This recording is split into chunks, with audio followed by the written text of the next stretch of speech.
In spring, Apple will release the iPhone SE 2, which will be an upgraded iPhone 8. Rumors about the successor to the iPhone SE have been around for many years.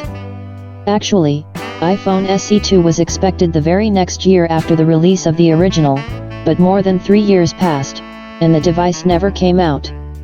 And now the source shares new data on the possibility of a new model of the compact iPhone. If you believe these rumors, iPhone SE 2 will be shown in the coming spring, that is, 4 years after the release of the first model.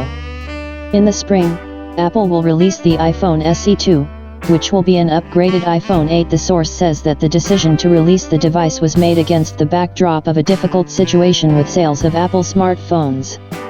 In particular, through a compact and, more importantly, inexpensive model, the Cupertien giant wants to regain its position in China and increase sales in emerging markets. The most important thing in the new batch of rumors is that the iPhone SE 2 is reported to be significantly larger than the original. More precisely, the iPhone 8 will be taken as the basis of the smartphone.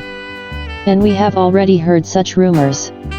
Then it was said that in 2020 Apple will release an updated version of the iPhone 8, which will retain the design and size, but will get improved features.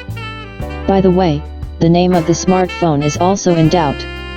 Apple can name it whatever it wants, starting with the iPhone SE 2 and ending with some iPhone 12 SE.